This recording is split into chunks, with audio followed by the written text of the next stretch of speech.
Hello Zumba people, my name is Mini, I'm an Italian Zin based in Sydney, and today I would like to share with you how to survive a one-on-one Zumba class.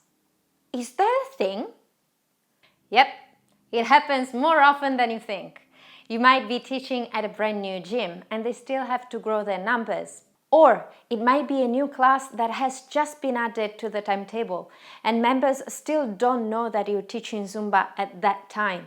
You might be starting your own classes at a community center or similar and you're growing your numbers. Keep going, by the way, don't get discouraged. Or you might be covering for another instructor and the members decided to skip that class and come back when their instructor is on. We're gonna talk about this at the end of the video. I'm going to address what to do if you're a Zin Zumba instructor teaching a person that you've never seen before.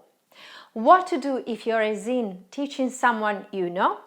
What to do if you're a member. Let's go. Tip number 1. The first thing you need to do is introducing yourself. Please, the person in front of you doesn't need a recap of your whole life and your career. Keep it short. One sentence. Say your name and something interesting about you. You're a great cook and that's why you need to exercise. Or you just started a pottery class and you find it incredibly boring. Or after the class you're going to prepare a surprise birthday party for your kid. You know, they don't want you to tell them how qualified you are to teach Zumba. You're there, teaching Zumba. You're qualified. But if you tell something about your personal life, it's much more likely that they will connect with you and start sympathizing with you. Again, be brief. Tip number 2, ask about them. Their name, if they've done Zumba before, if they're new to the gym, if they have any injuries, and what level of intensity they're after. Again, not too many questions, just try to understand what you can expect during the workout, if they are fit or not, if they will follow easily, if you need to avoid certain movements. Tip number 3, motivation time. Right now they're freaking out. They're probably thinking, do I have to do the class alone? So reassure them. Tell them that they are going to have a great workout and that it's great to tailor the class to their needs. Tip number 4. Are you ready? If there is a mirror, turn on their side so you both face the mirror. Okay, normally I would say no. You have to face them. It's Zumba, it's not a dance class. This is my opinion. Sorry. Not sorry. The only time I give the back to my members is when we are practicing or recording a choreography together. Other than that, you need to face them, to share your smile, to see their smiles, to check that everyone's safe, to show the steps better. Oh, but no, you can't see those right behind you if you're facing the mirror. Period. But when there's only one person in front of you, they're going to feel weird if you keep staring at them the whole time. So what I would do in the case of a one-on-one class is just facing the mirror together, with you on the side of the member, slightly at the front. So they clearly see what you're doing, but you can avoid staring at them for an hour. And even if you do through a mirror, it feels less invasive for the member, if it makes sense. If you don't have a mirror, never mind, just face them, but try to look a little bit around, maybe at their feet, sometimes at the floor. Just don't keep the eye contact the whole time, okay? Let's not scare the hell out of them. Okay, for the next tip, I'm gonna drink, because you guys are gonna hate me. You're so gonna hate me. Tip number 5, cueing. My suggestion is no pre-cue, yes, verbal cueing. Please give me a chance to explain, especially if they're new to Zumba or new to your cueing style.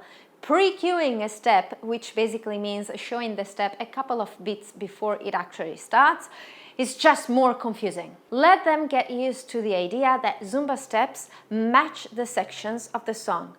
The verse has one step, the chorus has another step, and so on. Also, add verbal cueing if needed. We do it in Zumba Gold. For other reasons, sure, but we still do it.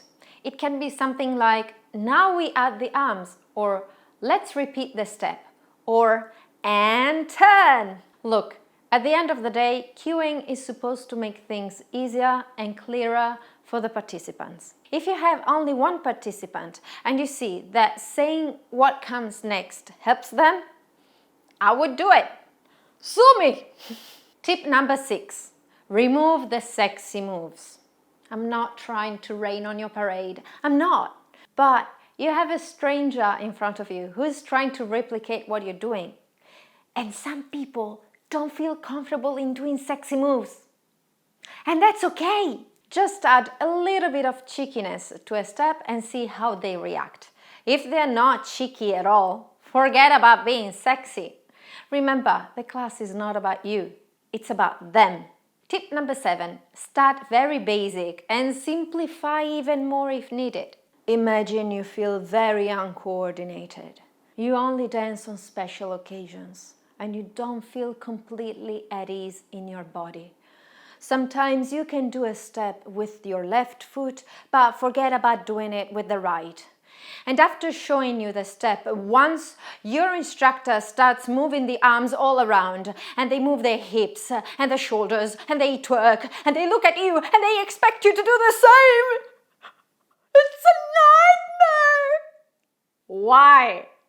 Why would you do that to anyone? See if they can actually do the steps and don't force fitness variations when they don't even get the basic step. Just modify it by doing it at half of the time, or stick to side steps of salsa, for example, and don't do front and back. At the end of the day, again, it's a fitness class. It's not Dancing with the Stars. Nobody wins if the participant just stops moving because they're confused. I'd rather show them 5 easy steps and keep doing those for the whole duration of the class rather than seeing them completely lost and overwhelmed. Tip number 8. Tell them that they're doing great. Now and then compliment them, explain that Zumba steps are just a different language and they're doing amazing. Tip number 9. Give water breaks depending on them. With bigger classes, you can afford to take only a couple of water breaks or even none, because there will always be someone left on the dance floor who doesn't need a break. But if you have only one person in front of you, you can't afford to get them exhausted and stop in the middle of the song. Talking about #embarrassing, just ask them now and then, do you need to drink? Don't wait to see their face change color, please. Tip number 10. Keep the energy level high. I know, it's easier when you have a lot of people in front of you, but it's not your participants' fault. Be your usual you. Be bubbly, enthusiastic, and keep smiling. And don't expect anything back. You probably won't have your ooh, ooh, not today. But you can still add your flavor, and you still have the chance to get one more person falling in love with Zumba. What happens if you know the person in front of you? Well, it's going to be much easier. You will know if they can follow you or not.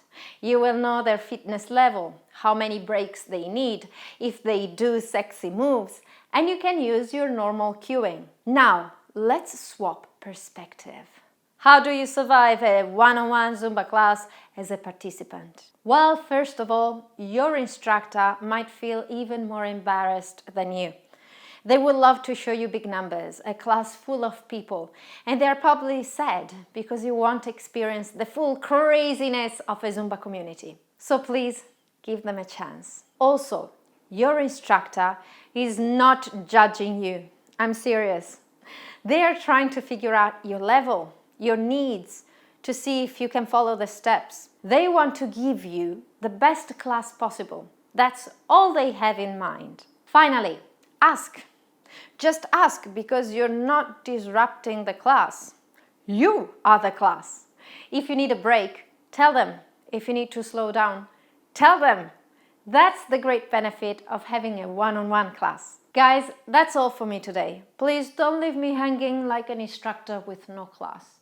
Give me a like to this video and subscribe for many more. Stay safe. Ciao. P.S. I'm so sick of seeing that people boycott cover instructors. If you get a cover for your classes, tell your members to show up for the covering instructor. Like, come on! It's nice to see that your members love you, but that's not the point of their fitness journey, right? You don't get a cover to show that you're better than the cover instructor. You get a cover so that your members can keep active and don't miss any class, right? Just tell them to show up for the cover, okay? Good.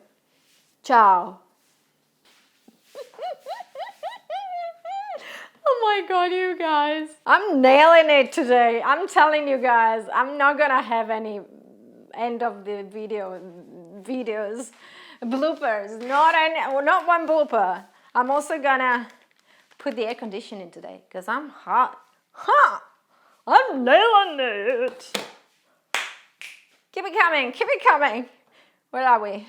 After the class, you're going to... Here we are with the mistakes mini. Here we are. Okay, it's not working. It's not me. Hello. Hi, nice to meet you, Erkan. Okay, normally I'm not normal. Also, add Zumba to Zumba steps. Can you believe it? It's a nightmare! I'm having so much fun. This was fun. My God, guys, you gotta subscribe. Come on, I'm good. Come on, subscribe. Come on, subscribe to my channel. Come on, do it already. Come on, I'm fun. Die. I'm a little bit fun. Talking about hashtag embarrassing. No,